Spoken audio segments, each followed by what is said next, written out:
Sir नमस्कार। जी नमस्कार। Sir कैसे हैं? बहुत बढ़िया है। Hello my dear friend, this is Shiva Rathore from Nishchal Pairi series. My dear bro, आप देख रहे हैं एनपी न्यूज़ निश्चल पैरी। निश्चल पैरी में शिवा राठौर के तीखे सवाल में आपका स्वागत है। आज जिस शख्स से रूबरू करा रहे हैं ये हैं जनाब देव यादव। ये जनाब यादव शेखोबाद जिला फिरोजाबाद यूपी से बिलोंग करते हैं और समाजवादी पार्टी के सक्रिय कार्यकर्ता हैं। और बेहतर मालूमात के लिए हम जनाब देव यादव जी से बात कर लेते हैं। जनाब अगर आपकी इजाज़त हो जाए तो दो बातें कर लूँ। नहीं बिल्कुल सर। यादव जी आप अपना सेल्फ इंट्रोडक्शन दीजिए, क्योंकि मैं डिटेल में आपके बारे में नहीं जानता, सो प्लीज़। मेरा नाम दिलीप कुमार देव है, लोग देव भैया के नाम से मुझे जानते हैं। मैं जिला योजना समिति में सदस्य हूँ वर्तमान में, और नगर पालिका परिषद शेखोबाद से वार्ड नंबर 17 से सभासद भी हूँ। और हमारा एक संगठन काम कर रहा है जनहित में, जो युवाओं की आवाज़ सामाजिक संगठन लगभग हर ग्राम पंचायत और नगर पालिका क्षेत्र में हर वार्ड पे हम लोगों ने संयोजक बनाए हुए हैं। युवाओं को राजनीति में लाने के लिए, युवा जब राजनीति में आएंगे तो कहीं ना कहीं एक नई दिशा तय करेंगे, ऐसा मेरा प्रयास है। जनाब यादव जी, आपको राजनीति में आने की क्या आवश्यकता पड़ी? देखिए, लोग राजनीति को गंदा कहते हैं कि राजनीति बहुत बेकार है, और राजनीति में हमेशा द्वेष भावना से लोगों ने काम किया है। लेकिन मुझे ये लगता है कि किसी न किसी को पहल करनी चाहिए। आपसी द्वेष भावना को दूर करते हुए समाज का हित कैसे करना है। जैसे सरकारें बनती हैं, पार्टियां बनती हैं, उनका केवल एक उद्देश्य रहता है कि आम जनमानस को कैसे हमें लाभ पहुंचाना है, उनकी सुख सुविधाओं को कैसे ध्यान में रख करके योजनाएं बनानी है। ऐसे ही जनप्रतिनिधियों को जब भी कोई चुनाव होता है और जो भी बंदा जीतता है, उनको एक ही विचार रखना चाहिए कि यहाँ रहने वाले निवासी सब मेरे हैं और मुझे 5 साल मौका मिला है।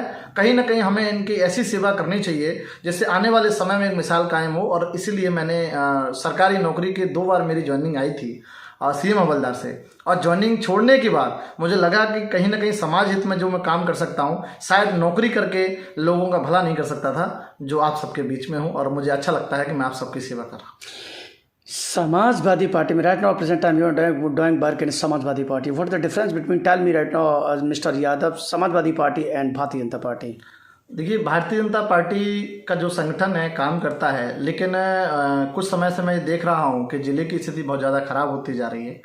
जहाँ विचारधारा को दरकिनार कर दिया गया है कुछ लोगों के द्वारा, जहाँ लोहिया जी की विचारधारा को लेकर चलने वाले लोग, अटल बिहारी वाजपेयी जी की विचारधारा को चलने वाले लोग हुआ करते थे कभी राजनीति में, लेकिन आज मैं देखता हूँ तो केवल और केवल जाति के आधार पे वफादारी तय की जा रही है भारतीय जनता पार्टी के अंदर, कि अगर फलाना जाति से हैं तो पुराने भाजपा के वफादार हो सकते हैं, अगर फलानी जाति से हैं तो मैं समझता हूँ कि ये भारतीय जनता पार्टी के लोग नहीं हैं।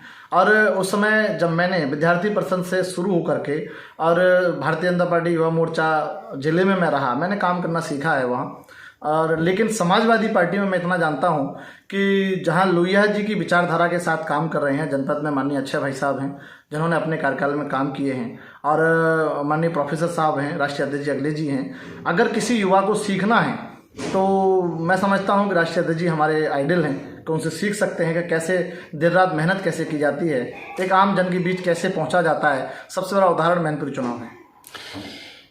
समाजवादी पार्टी की सरकार के कार्यकाल में जो विकास कार्यों की दुहाई दी जाती है, right now present time BJP government है, जो बीजेपी के लोग दुहाई देते हैं, कंपैरिजन बताइए क्या फ़र्क है? देखिए, समाजवादी पार्टी में जो योजनाएं बनाई गई थी, नाम बदलने का काम भारतीय जनता पार्टी ने तो किया, लेकिन मैं ये कहता हूँ सरकारें कोई भी हों अपने समय में अच्छा कार्य करने का कोशिश करती हैं, लेकिन उसकी मूलभूत सुविधाएं जो ज़मीन पर पहुंचती हैं एक छोटे से जनप्रतिनिधि के माध्यम से पहुंचती हैं। आज प्रधानमंत्री आवास योजना का लाभ ले लीजिए, लेकिन जब एक छोटा सा जनप्रतिनिधि, चाहे चेयरमैन, सभासद, प्रधान, जिला पंचायत सदस्य, अगर अच्छे ब्लॉक प्रमुख नहीं चुने जाएंगे, अच्छे लोग नहीं चुने जाएंगे, तो सरकारें योजनाएं केवल कागजों में बना सकती हैं, लेकिन धरातल पर नहीं उतारा जा सकता है। तो सबसे बड़ी जो समस्या है, मैं कहता हूँ कि सरकार कुर्सियाँ बदलने से लोगों को लाभ नहीं मिल सकता है। लोगों को लाभ मिलेगा आपके बीच बैठने वाले लोग कौन से हैं, क्या उनकी विचारधारा है, सोच क्या है, ये कैसे हमसे जुड़े रहेंगे, हमसे काम कैसे कराएंगे। प्रधान, सभासद, जिला पंचायत, ब्लॉक प्रमुख लेवल पर जब बदलाव बड़ा होगा तो मैं समझता हूँ सरकारी योजना का लाभ आम जनमानस को मिल सकता है। इस समय शेखोबाद के जो चेयरमैन हैं वो समाजवादी पार्टी के अब्दुल वाहिद हैं, और आप भी समाजवादी पार्टी से हैं। समाजवादी पार्टी जब अच्छा काम करती है, उनके कार्यकर्ता अच्छा काम करते हैं, अब्दुल वाहिद अच्छे व्यक्ति हैं, ऐतिहासिक काम कर रहे हैं, तो फिर और बहुत सारे लोग जो है आवेदन कर रहे हैं, ऐसा क्यों? देखिए, ये लोकतंत्र है कि सभी लोग आवेदन कर सकते हैं, और एक सच्चे लोकतंत्र को स्थापित करना है तो मैं समझता हूँ कि सबको हक मिलता है कि सब लोग अपनी बात को रखें। और मैंने भी अपनी बात को रखा है। समाजवादी पार्टी में माननीय अक्षय भाई साहब के मध्य में जो हमारे जिले के प्रभारी हैं, और राठौर साहब जो बनकर के प्रभारी हमारे यहाँ आए हैं, संयोजक बन के आए हैं, जो चुनाव नगरीय निकाय चुनाव देख रहे हैं, उनके बीच में अपनी एक कार्यकर्ता के रूप में बात रखी है। और रही बात वो समाजवादी पार्टी से वर्तमान चेयरमैन साहब हैं, मैं उनका बहुत सम्मान करता हूँ। 2017 29 नवंबर को जब मैंने चुनाव जीता था, उसी समय हमने उन्हें नगर का अध्यक्ष मान लिया था, और बतौर वो है भी, उनके साथ मिल कर के वार्ड का काम कैसे करना है, नोक झोंक भी बहुत हुई, और बहुत प्रयास किया कि उत्तर प्रदेश सरकार जो हमें पैसा दे रही है उसको सही दिशा में खर्च करें। बहुत नोक टॉक हुई, लोगों से भी हुई, कर्मचारियों से कैसे काम कराना है।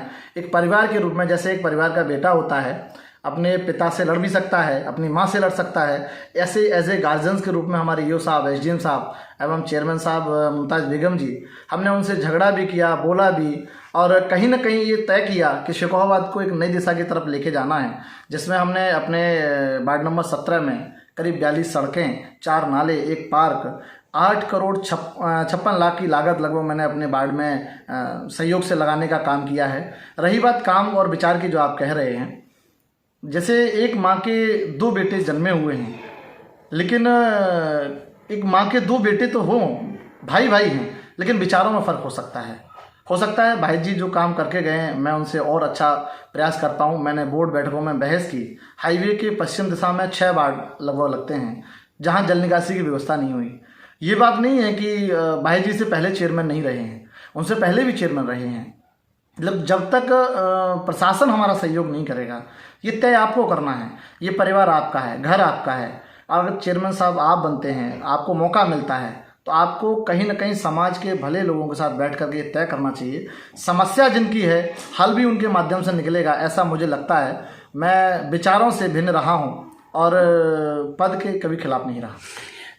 अगर समाजवादी पार्टी से, अगर सब इसलिए लगाया क्योंकि श्योर नहीं है जी। अगर समाजवादी पार्टी आपको टिकट देती है और सम्मानित आदरणीय जनता नगर की आपकी आप पे विश्वास करती है और आपको चेयरमैन बनाती है, तो आप प्राथमिकता से किस कार्य को करवाएंगे? देखिए, सबसे पहले शिकोहाबाद की जो सबसे बड़ी समस्या है वो जल निकासी को लेकर के है, जहाँ हम लोग पैसा लगभग मैं कहूँ कि एक साल में 20 से 22 करोड़ रुपए की लागत हमारे नगर पालिका शिकोहाबाद को मिलती है, लेकिन हम लोग तय नहीं कर पाते हैं कि ये खर्च कहाँ करना है। और उसका अभाव ये रहता है कि हमने गली बनाई और पानी को किसी खाली प्लॉट में छोड़ दिया, फिर आगे गली बनी, फिर आगे हमने किसी खाली प्लॉट में छोड़ दिया। ये सबसे बड़ी समस्या हमारे यहाँ की है। तो मैं सबसे पहले जल निकासी को लेकर के काम करूँगा। उसके बाद 25 वार्ड हमारे शिकोहाबाद नगर पालिका में आते हैं। एक साल में एक आदर्श वार्ड बनाने का भी मैं काम करूँगा, जिसमें जहाँ गलियाँ पक्की हैं और जहाँ गली का निर्माण नहीं होना है, जैसे हमारे मार्केट में है, जहाँ वार्डों में गलियों का निर्माण नहीं होना है, लेकिन जहाँ लाइट पोलों की कमी है, जहाँ पोल स्ट्रीट लाइट पर नहीं है, उनको भी लगाने का काम करेंगे। एक आदर्श वार्ड ऐसा बनाएंगे जहाँ पे कोई भी ऐसी समस्या ना हो जो सार्वजनिक रूप से हो, जहाँ जल निकासी की व्यवस्था सही होनी चाहिए, स्ट्रीट लाइट लगी होनी चाहिए। और उस वार्ड में हम लोग, जैसे लाइट चली जाती है तो ऐसी व्यवस्था हम लोग जनरेटर के रूप में या ऐसी व्यवस्था करें जहां प्रकाश व्यवस्था रात को भी बंद ना हो, क्योंकि हम लोगों को एक कदम तो बढ़ाना पड़ेगा। जब आप एक कदम बढ़ाएंगे तो तय करेंगे कि परिवर्तन आगे आएगा। यादव जी, आपको बहुत बहुत धन्यवाद। आपने बेशकीमती समय में से जो आपने जो समय निकाला है प्रेस के लिए, इसके लिए very very thanks for you my dear bro mister Yadav ji. बहुत बहुत धन्यवाद भाई। और माय डियर ब्रो, आप देख रहे हैं एनपी न्यूज़ निश्चल पैरी में। आज भाई को इतना लाइक शेयर सब्सक्राइब करिएगा कि जनाब देव यादव की कहानी जन जन की जुबानी हो जाए। जय हिंद निश्चल पैरी, आई लव यू।